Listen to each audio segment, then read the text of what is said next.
옆 침대에서 자던 헝가리에서 온 학생의 심한 기침 소리에 잠에서 깨어납니다. 파우치에서 종합감기약을 꺼내 건네주자 감기약을 먹은 학생은 곧 잠에 듭니다. 새벽 5시입니다. 다시 잠잘 수 없을 것 같아 조용히 짐을 정리합니다. 오른 발목에 통증이 계속됩니다.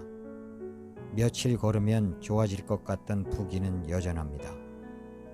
동틀 무렵의 새벽길은 늘 상쾌합니다. 조금 쌀쌀한 날씨지만 눈부신 아침해를 마주하는 기분은 표현하기 어려운 벅찬 느낌입니다. 아침해가 완연히 떠오를 무렵 아타푸에르카라는 작은 마을을 지나갑니다. 이 마을은 유럽 대륙 최초로 선사시대 인류가 거주했던 곳으로 고고학적으로 매우 중요한 지역이라고 합니다. 이 지역의 고고학적 가치를 인정한 유네스코가 세계 유산지역으로 선정한 곳이기도 하죠. 부르고스까지는 먼 길이 아니어서 천천히 걷습니다. 길가 카페를 지나가려니 순례 초기부터 발이 부어올라 고생을 하던 이탈리아에서 온 청년이 맥주를 마시고 있다가 손을 흔듭니다. 아침에 감기약을 주었던 헝가리 학생도 지나가면서 고맙다는 인사를 잊지 않습니다. 작은 마을 몇 개를 거쳐 비교적 평탄한 길을 큰 어려움 없이 걸었습니다. 부르고스에 도착합니다. 듣던 대로 큰 도시입니다. 대부분의 순례자들은 이런 큰 도시에서는 하루를 쉽니다. 계속되는 여행에서 하루 정도 쉬는 것이 체력 유지에 큰 도움이 됩니다.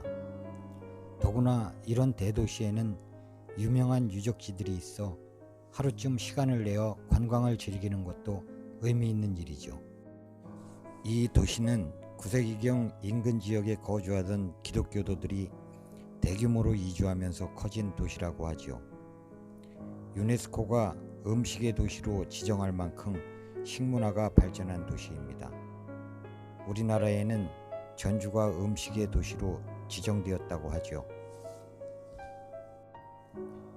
유럽 3대 성당 중 하나로 알려진 유명한 부르고스 성당 뒤에 있는 알베르게로 갑니다.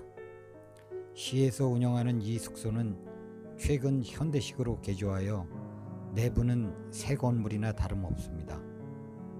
숙소에 들어서니 캐나다인 부부가 먼저 와 있군요. 며칠 만에 다시 만납니다. 잠시 이야기를 나누고 성당으로 갑니다. 부르고스 성당은 말 그대로 굉장합니다. 이 대성당은 높은 청탑과 건물 사면에 정교하게 새겨진 조각들, 그리고 내부의 화려함으로 바르셀로나의 가우디 성당과 비견할 만하다고 합니다. 13세기에서 18세기에 걸쳐 건축된 고딕 양식의 이 성당은 건물 자체가 유네스코 세계유산으로 등재될 정도로 뛰어난 건축 기술을 보여준다고 합니다. 특히 이 성당은 19개의 예배실을 갖고 있는 독특한 구조로 지어졌다고 합니다. 19개의 예배실들은 각각 정교한 조각과 동상들로 장식되어 있는데 그 화려함이란 말로 표현하기 힘들 정도입니다.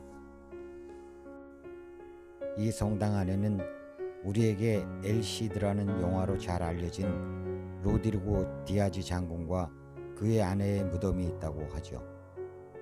성당 내부를 둘러본 후 성당 내에 있는 박물관으로 들어갑니다. 전시물들이 정말 화려합니다.